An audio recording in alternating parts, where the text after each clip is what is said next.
Welcome to Hidden History and Biblical Mystery. Y'all know we've been exploring the profound connections between ancient wisdom and modern science, uncovering the truth that's been hidden from us. Today, we're diving deep into how the Bible contains scientific knowledge that was centuries ahead of its time, and how viewing these ancient texts through both a spiritual and scientific lens reveals some amazing discoveries.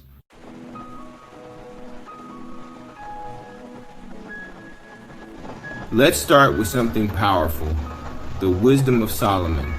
Now, we all know the story of how Solomon asked God for wisdom to rule his people.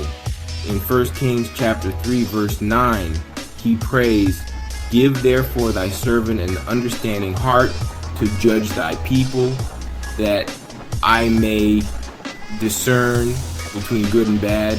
And family, the Most High blessed him with wisdom that went way beyond just ruling. It included understanding the natural world in ways modern science is just now catching up to.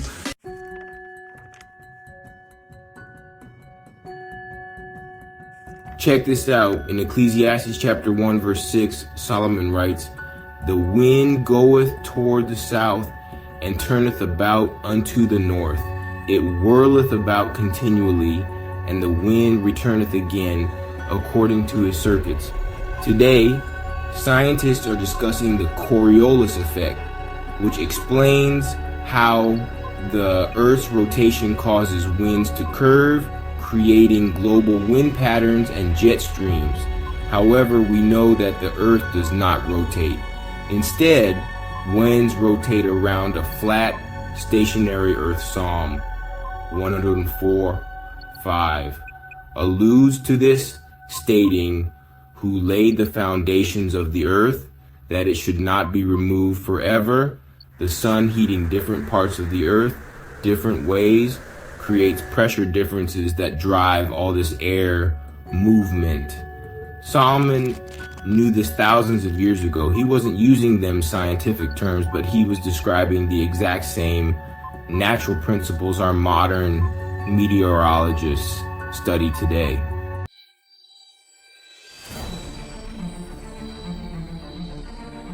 Now let's talk about DNA, deoxyribonucleic acid, the astonishing molecule that serves as the blueprint for all living organisms. DNA ain't just some random molecule, it's like a divine language that writes the instructions for life itself. Think about it like this. Imagine building a library filled with books, a massive divine library, where every single book contains perfect instructions for constructing and operating a specific organism, from the simplest bacteria to the complexity of the human form. The information within DNA is so vast that if you was to write out all the DNA instructions for just one human cell, it would fill over 1,000,000 pages. 1,000,000 pages of perfect instructions that gotta be exactly right, or nothing works. Dr. Francis Collins, who led the Human Genome Project, he called DNA the language of God. And he wasn't just being poetic. This language uses sequences of 4 letters, A, T, C, and G, to write instructions for building proteins, the workhorses of the cell. Think about your cell like a massive factory, right? Picture this bustling factory with countless workers, machines, and assembly lines, all working in harmony. In this factory, you got thousands of workers, them's your proteins. You got assembly lines, them's your cellular processes. You got quality control, that's your DNA repair mechanisms. Everything gotta work perfect together. And DNA is the master blueprint controlling it all. Now here's where it gets real interesting, family.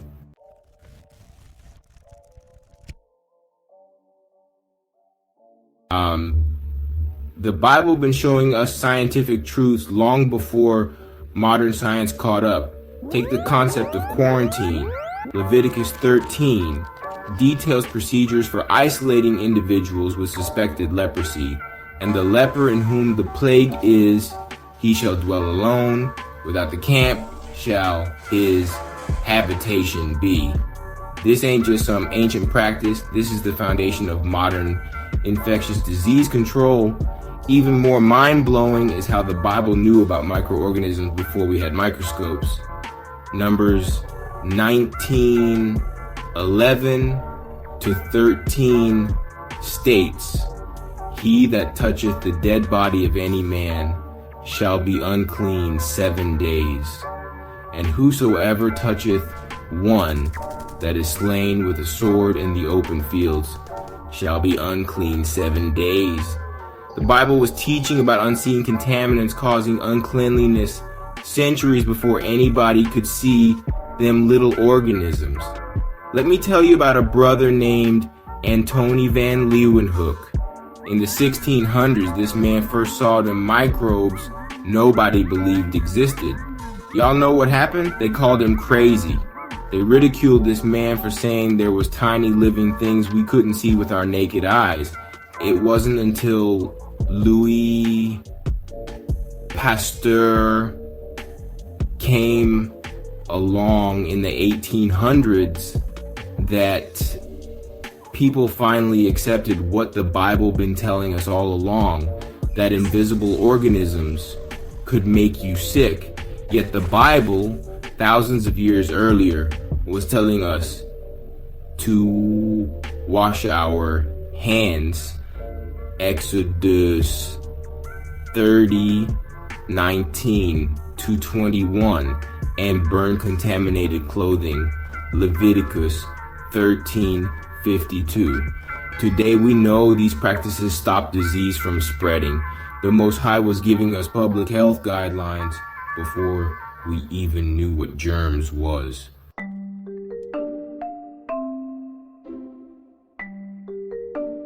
Speaking of discoveries being ahead of their time, let's talk about genetic complexity. Dr. William A. Dembski talks about something called specified complexity, when something is both really complex and specifically arranged to perform a function.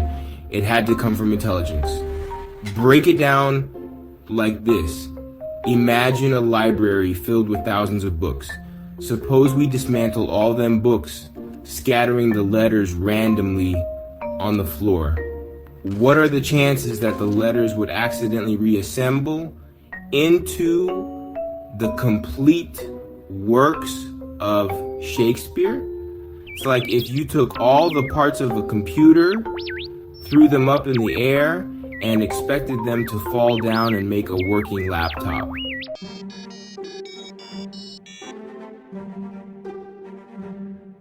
Now, let's analyze these mutations. Think of DNA as a detailed instruction manual. Mutations are like typos or edits in the text. Some typos might have little effect, and a few might even convey a slightly different meaning that's still understandable. But most random changes, they degrade the clarity of the instructions. Michael Bay brings us this concept of irreducible complexity, biological systems that got multiple interdependent parts, all of them necessary for the system to function. Take one piece away, the whole thing fails. Then we got Dr. John Sanford's concept of genetic entropy, showing how genomes decay over time due to mutations. It's like playing that telephone game as a kid. By the time the message gets to the end of the line, it's all messed up.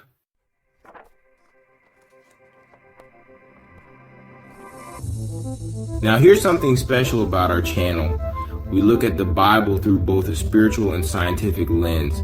This approach reveals amazing connections, just like how certain crops mentioned in the oldest versions of the Bible, like corn, can be found in abundance in America, suggesting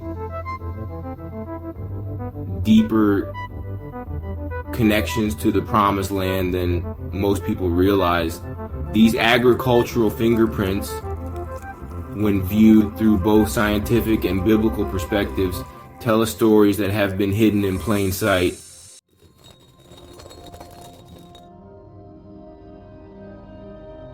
The fossil record backs up what we saying too. Critics of neo-Darwinian evolution note the scarcity of transitional fossils showing gradual progression from one species to another. Instead, the fossil record shows species appearing suddenly, fully formed. Dr. Stephen Jay Gould called this punctuated equilibrium, species staying unchanged for long periods, then sudden significant changes.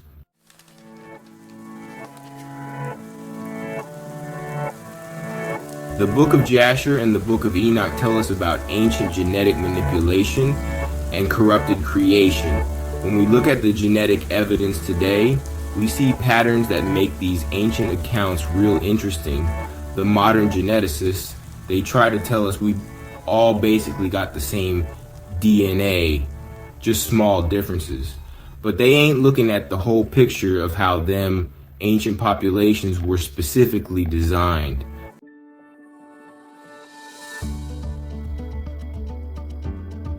As Dr. Alistair McGrath, a molecular biophysicist and theologian, emphasizes, faith and science can inform and enrich each other. The natural world's complexity points to a purposeful creator. The Bible been telling us about scientific principles long before modern science discovered them. From wind patterns to quarantine, from hand washing to understanding unseen contamination.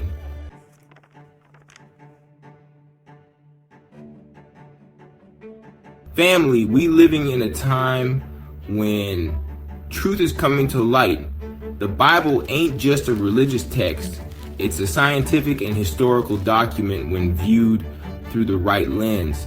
The DNA in your cells, the fossils in the ground, the crops in our fields, the winds in the sky, they all telling the same story the scripture's been telling us all along. We just got to be willing to see it. If you found value in this teaching, make sure you like, share, and subscribe to Hidden History and Biblical Mystery. We're going to keep bringing you the truth they don't want you to know. Until next time, stay blessed and stay woke to the truth.